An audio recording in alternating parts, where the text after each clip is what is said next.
Thank you for having me here this morning. Good to be here. Great to have you. I know you're getting set for Outnumbered starting at noon. Yes, sir. Right. Always And you know good. what? Right now. Yeah. You're outnumbered. I know. Did you notice that? Right. It's like flipped. I'm not sure It if is. you're going to be talking about what happened late last night, around 9 o'clock Eastern time. That's when the president went to Iowa to give, which seems to me to be back to campaign mode, to explain what he's doing, what the special elections have meant, and what he plans on doing. He even made some news last night. He didn't. There was a lot of talk about winning, that's for sure. So really, it was kind of a victory lap, and we're going to talk a little bit about those young women behind him taking selfies and chewing gum.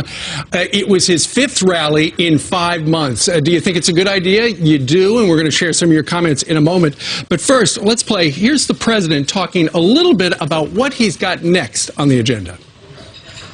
I think healthcare is going to happen and infrastructure is going to happen. You're going to have a lot of exciting things over the next few months, and I look forward to being able to produce it. Let's see what happens.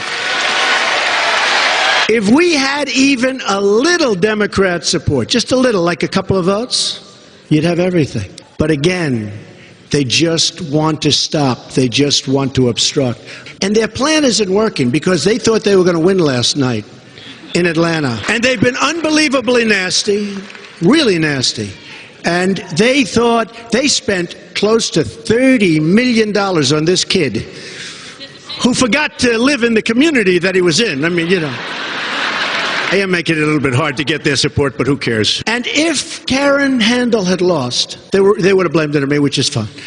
But if she had lost, they would have been there for weeks talking about this. This would have been the greatest defeat in the history of American politics.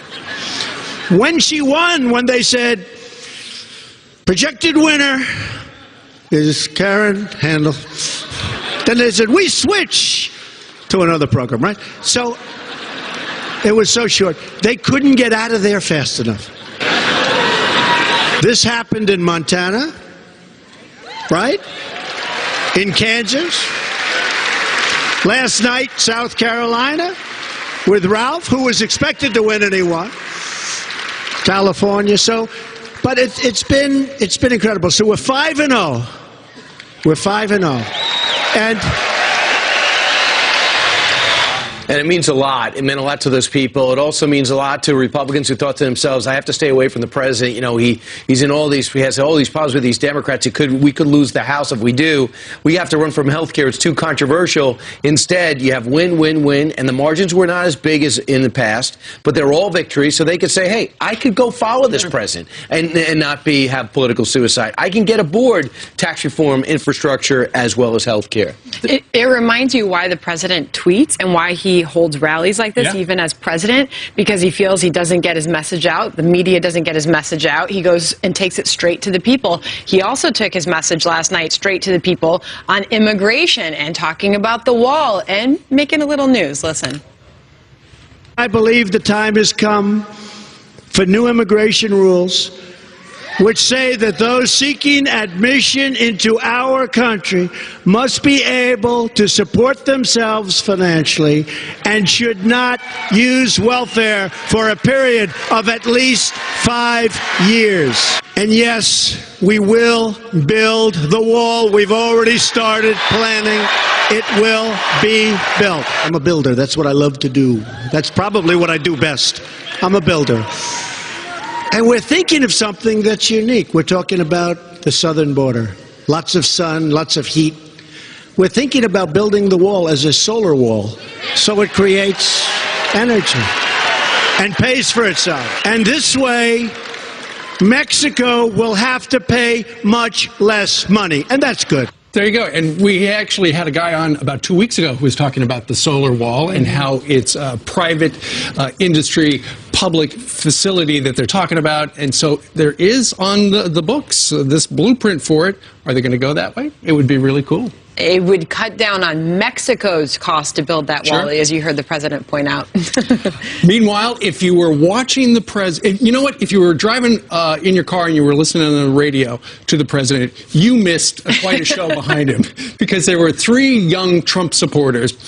Screen left, there's a young woman who, on National Selfie Day, took a number of selfies of herself. There's a woman behind the president wearing a Hawkeyes cap right there. And then there's the girl in the Make America Great red cap who chewed gum during much of his The whole time. performance. The whole time. So if you were watching, it was probably a little distracting. I don't know. Maybe not, Brian Kilmeade. Yeah, Jonathan writes us and says the Trump girls chew gum instead of rioting and vandalizing. That is the difference. Greg says... Female Trump supporter in red hat at Iowa rally. Breaking news, caught chewing gum on camera. MSM wants to investigate for Russian collusion. And Stephen tweeted, she is supporting our president and is young. I'm with her. Meanwhile, yesterday there was something going on Capitol Hill earlier in the day, and that was a call up from the former Homeland Security Secretary, Jay Johnson, to come explain when he knew about the alleged Russian hacking into our elections and why wasn't more done about it.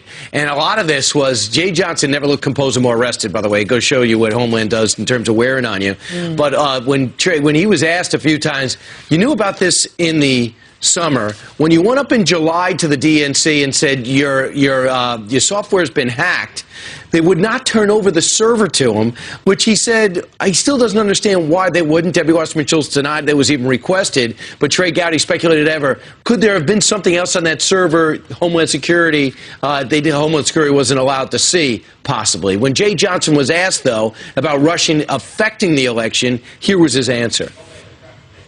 Is that still your opinion that with respect to the 2016 election, that the intrusions or attempted, whatever it is, Russians or others did not affect the actual voting itself? Based on everything I know, that is correct. I know of no evidence that through cyber intrusions, votes were altered or suppressed in some way. See, and that's really critical, and not a single vote was changed. He did say that when he was the Department of Homeland Security Secretary, the administration was reluctant to tell the country about what had happened, but they did, in fact, talk about it, and they made a press availability, and they talked about it, but it didn't get much attention because it was on the same day the Access Hollywood video came out. And so everybody was talking about that, not talking about this. Go ahead. I just don't understand why they didn't bring it out over the summer. Why did they even wait until October? They brought up and they said, well, we didn't want to put our foot on the scale because one of the candidates talked about this whole thing being rigged and fixed, and we thought if we came out and said there's already been some problems, it would have played into that. So we kept our mouth shut. But it doesn't talk about why you didn't come out over the summer and just tell everybody. Well, because then people would go, well, you're running the government. Why aren't you stopping it? Yeah. There's got to be a way for the Department of Homeland Security to stop this kind of thing. If you know that it's going on, why don't you turn it off? So last night on Hannity, Kellyanne Conway said something about the media and Democrats. I wonder if this one will stick. The Russian concussion. Ouch. During the campaign, I used to say that there's this total disconnect between what Americans are telling us is important to them and what they're being told is important to them. And I see it again now that he's president. The media and the Democrats have this Russian concussion, and they've lost like the muscle memory to be able to function in any other way to talk about anything he's doing. But that doesn't mean the people don't see it. The Russian concussion. I got a chuckle out of it. I really think we've turned the page. When you have these other Democrats and anti-Trumpers saying, well, we all know there's no collusion, nothing's been found, it's been a 7-month investigation, you cannot lead a show with collusion because you just have nothing to go with. It's not the Sci-Fi Channel. It's going to pressure people to actually do real shows. You know what? You may be right. You may be wrong, though, because last night when we were actually carrying the president live during the Make America Great Again rally, we carried it. Fox Business carried it. The other channels carried other stuff and talked a lot about Russian collusion. All right, we've got a Fox News alert. Let's get to Jillian. That's right. Good morning to you guys, to you at home as well. Let's get you caught up on this Fox News alert right now. At any moment, ISIS could attack. The brutal terror group calling for a surge of violence during Islam's holiest day. This as the feds investigate an act of terror on American soil at an airport in Flint, Michigan. Authorities say Amor Fatoui shouted Allah Akbar before ambushing an officer from behind, repeatedly stabbing him in the neck with a 12-inch hunting knife. Lieutenant Jeff Novell in serious but stable condition at this hour. Authorities raiding Fatoui's apartment in Quebec, taking 3 people into custody for questioning. Fatoui now behind bars. He holds dual citizenship for Tunisia and Canada. Turning now to extreme weather. Tropical Storm Cindy making landfall in Louisiana this morning, slamming the Gulf Coast with millions of Americans in its path. Life-threatening flooding now threatening the south with isolated amounts of 15 inches of rain expected to dump across the states. The eye of the storm is expected to move into Arkansas tomorrow. We just learned 600 buildings in England could be coated with that same material as on the London high-rise, where 79 people were killed in a fast-moving fire. In just hours, thousands of families will be informed if their apartments are safe or not. So far, 3 already testing positive, forcing hundreds out of their homes. And today, Senate Republicans will unveil their plan to repeal and replace Obamacare. After a secret legislative process, Majority Leader Mitch McConnell will roll out a draft discussion to his members this morning. Sources tell Fox the reason for the secrecy is because the bill will be substantially different than the House version. Now, this comes as the nation's second largest health insurer, Anthem, just ended its agreement in Indiana and Wisconsin for next year. Anthem says it can't manage the cost of sick patients signing up for Obamacare. So look at your headlines this morning. Definitely a talker today. Yeah, of course, the Republican plan leaked out to the Washington Post. And a lot of the details are there, and now it's going to have a week of debate, which is fine. Leaked out to the Post because apparently the leadership had given it to some lobbyists to take a look at, and they leaked it to the Post. All right, thanks, Jillian. Thank you very much. Coming up, ISIS telling its fighters murder innocent people right now. So can we expect a terror attack on American soil? That's next. Fox News alert now, a police officer in serious condition at this hour after a madman shouting Allah Akbar, alleged Islamic extremist, punched a 12-inch hunting knife into his neck multiple times. That happened in Michigan, Flint, Michigan, yesterday. Authorities confirmed they're investigating the attack of an act of terror. You think so? Virginia GOP Congressman Scott Taylor, former Navy SEAL on the House Homeland Security Committee, is with us right now. This is the Ramadan month with Islam, and this is called the Week of Power, and last night, the Night of Power. Scott, you guys used to do this in the war on terror. Now we're asking cops to fight off these radicals. What's happening here? Well, good morning, Brian. It's great to be with you and your viewers, of course, this morning. Yeah, you know, we're in a new era. There's no question about it. And, you know, hats off to Officer Neville, and we wish him a great recovery. But listen, he's obviously a hero, saved some lives, and that's another example of local law enforcement who has done that. And, yeah, we can't be 100% secure out there. There is the ability to launch these sort of low-level types of attacks out there, and people have to be vigilant. There has to be communication between not just intelligence community as well as local law enforcement, even between cities. And international cities need to communicate more as well, too, and have a little more flat communication about potential suspects out there that may be radicalized and may do these acts of terror. I mean, and this isn't LaGuardia in New York or the World Trade Center. Flint, Michigan, Middle America, you know, Orlando, San Bernardino. So what is the message to law enforcement out there who maybe is trained for traditional law enforcement? Do they have to be trained differently, even though they're stepping up wonderfully? You wonder if they're going to be equipped for this generation of terrorists.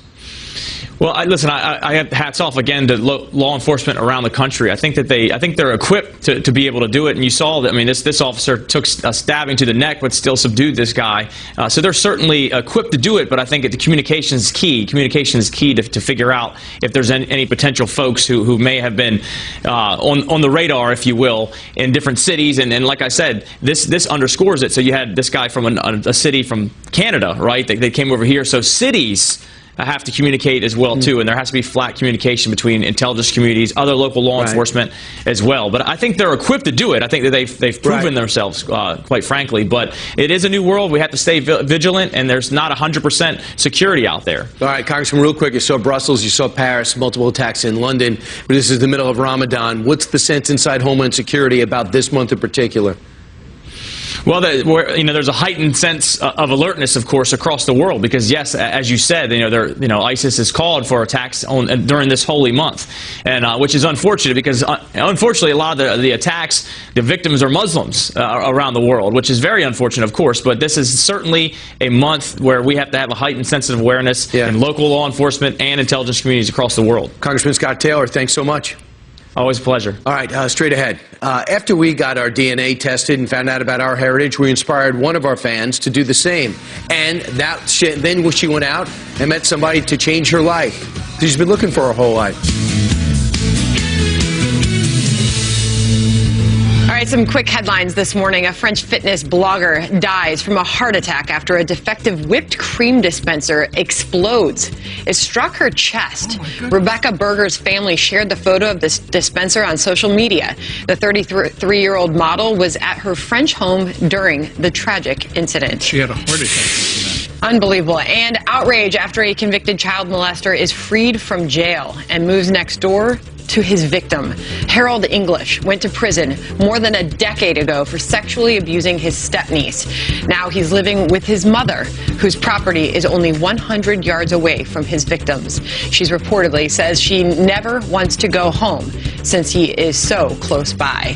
And a bombshell report about the Bill Cosby sex assault trial. One juror telling ABC the comedian wasn't found guilty because 2 of the 12 jurors fought for his innocence. After 52 hours of deliberations, the judge declared a mistrial. 10 of them thought he was guilty. Meanwhile, yesterday, our own Janice Dean found out more about her family roots with the help of MyHeritage. And this morning, we're sharing the amazing story of one loyal Fox and Friends viewer who was so inspired by our discoveries that she was able to find somebody she'd been searching for her whole life.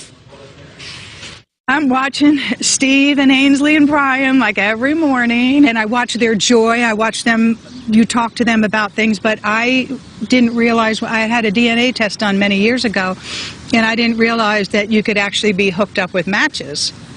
So as soon as I saw that, I mean, while I was watching Fox and Friends, I was on the computer and, you know, getting my DNA test ordered. Wow, her incredible story is here with her incredible story is contributed with MyHeritage and author of Something Beautiful Happened, Yvette Corporon. Yvette, can you believe this happened? You know what? I can believe it happened because it happens every day.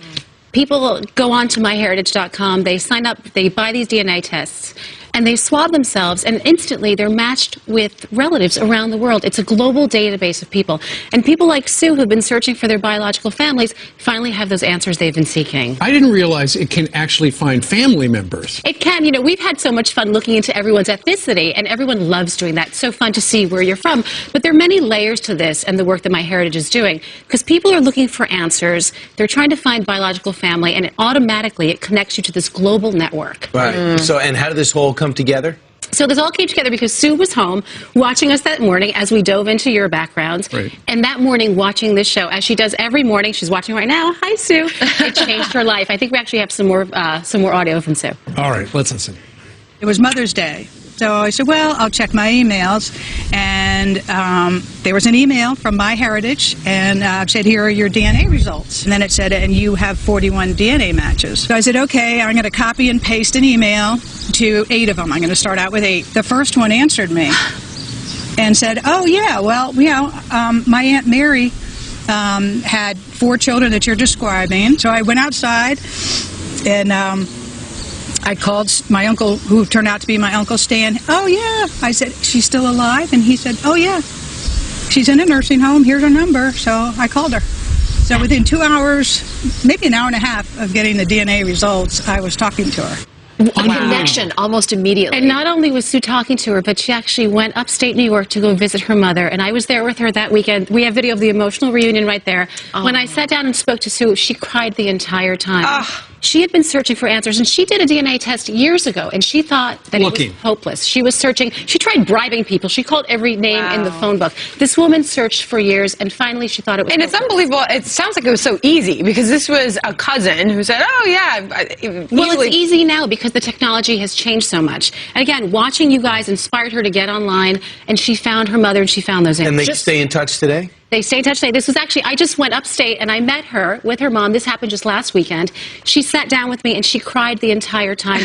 And she actually had a very special message for you guys because she credits you and she considers you her family. She watches every morning and she credits you with helping her find her mom. I think we actually have a thank you. Let's watch that.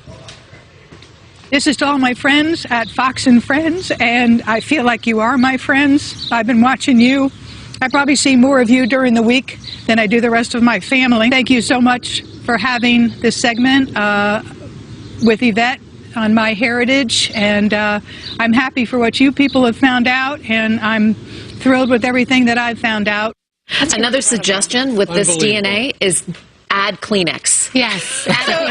So for somebody who might also be interested, based on what they just saw, how do you do this? How do you get started? Okay, actually, we're making it very easy, especially for Fox friends. Okay. MyHeritage wants to help everyone find their family story and make those connections. So there's a special discount, a special coupon code for all Fox friends.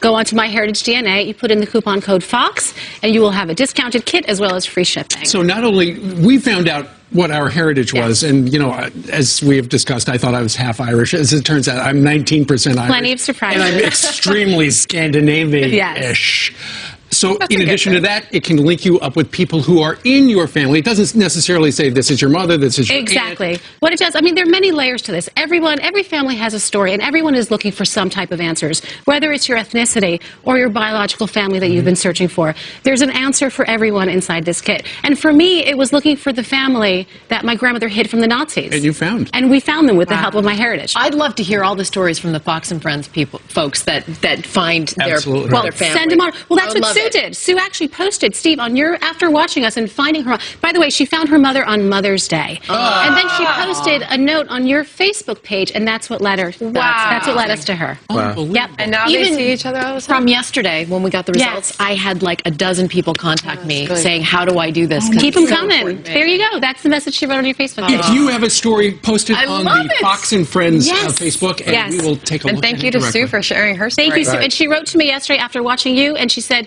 thank you again, and she feels after years of searching, she is finally at peace. Wow, connections, I love it. It's gonna hurt the psychic industry, but it's helping because we're in the fact-based business. We're finding answers. All right. Sue, thank you very much for those very kind words about Fox and Friends. You are our friends, as everybody is. She's lovely. All right. All right, well, coming up, days after Steve Scalise was shot, another congressman releasing these threatening voicemails to his office.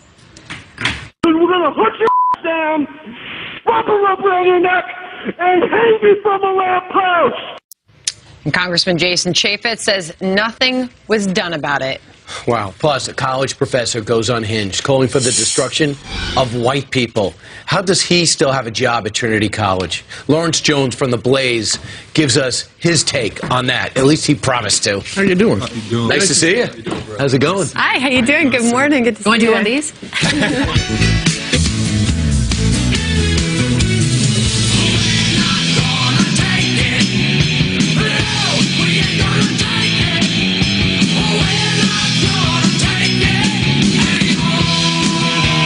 Well, the host, Lawrence Jones, has been a commentator that's got a lot of, it's getting a lot of interest of late because of your interesting takes, the way you speak from the heart and you speak from experience. And we just wanted to tackle you. I know you work for The Blaze predominantly, but you're all over our channel. We wanted to bring you in just to get your take on where the Democrats go from here because they thought with Donald Trump, they believed they would drilling down his approval ratings. And they said, well, now we're going to get him in the special elections. And they're 0 for 4. And their money's down, the fundraising's down, the predictions are off, the polls are not their way. They're going after their leadership. What are they doing wrong? They're focused on emotion. And the American people are broke. And their kids are suffering in the education system. The healthcare markets are out of control. And the Democratic Party cannot focus on the facts. They can't focus on the economy. And so they have traditionally focused on the motion, and it worked, calling people racist, xenophobic, sexist. But when people are struggling, they don't want to hear that. They want their lives to be better. But it's not working, that message. They see that it's not working with these election results, but yet you still don't see them changing their message or their rhetoric. Well, they've made Donald Trump the target, and because they think he's unlikable, they think that they can have this resistance in Russia, and they can scare the hell out of Americans. It's resistance summer. Exactly. But if they could scare the hell out of Americans and get them to believe that Donald Trump is a double agent for Russia, then they felt like they would be successful. The thing is, it's absurd, and the American people know it after Comey said, well, he was never under investigation. Right, and that's all Donald Trump just wanted somebody to say on the record. Now, what makes your perspective unique is the fact that you voted for Barack Obama back in 2008. You were a young guy. You thought this guy's going to change everything. Did not. For the most part, during the Obama administration, Nancy Pelosi was his partner up on Capitol Hill. A lot of Democrats are saying we need a better message and we need new leadership because she is not working out. Well, that's true, but there's they're scared of Nancy Pelosi. She has all the money. She holds a lot of weight. And until the Democratic Party gets young leadership, they won't be effective. They're trying the same old tricks, and the American people are sick of it. Nancy Pelosi, as well as Barack Obama, need to bring their party in and say, we got to start focusing on jobs in the economy. And until they do that, they won't be successful. All right, let's talk about Trinity College. And this college professor, Johnny Eric Williams, an associate professor of sociology, if you haven't seen this yet, he posted this: "It is past time for the racially oppressed to do what people who believe themselves to be white will not do. Put end to the vectors of their destructive mythology of whiteness and their white supremacy system. Hashtag let them effing die. The time is now to confront these inhuman blank and end this now." Tough to even read through such a vulgar message. What's going on here? Well, Sandra, the political rhetoric is going too far right now. Trinity. Yeah. And I'm a libertarian. I believe in free speech, but we have an attack on conservatism, on Republicans. And until we call it out, I know a lot of people disagree with me, but when this shooter targeted the congressman, he said, are they Republicans or are they Democrats? So when people keep telling me, don't make this about politics, you're politicizing it, I say, you know what? He made it about politics when he asked, are you a Republican or are you a Democrat? And it's clear from the college campuses all the way to conservatives and media, we're being targeted. This particular fella did wind up apologizing. However, because there were so many threats into Trinity, they had to close the campus yesterday. It might be open today. Yeah, I don't believe in the apology. That's in your heart. That's just, what are you saying, just to get out of jail? Yeah, you're just trying to keep your job. I think these people should be punished. I mean, it's going too far. They're beheading the president. What? You want him fired? Yes, I want him fired. I mean, that's a threat. I mean, I'm all for free speech, but when you incite violence, then you're crossing the line. And it's time for law enforcement to step up their game, take the handcuffs off the law enforcement, and let them prosecute these people. I think that things might change for Democrats. They see that they have no message. You have people like Cher coming out and saying they have no message. Congressman Ryan coming out and saying we have no message. I think they might understand that even though the numbers look strong for the economy, if people aren't feeling it and you're not responding to it, they cannot get out of the starting box. Well, this goes back to losing.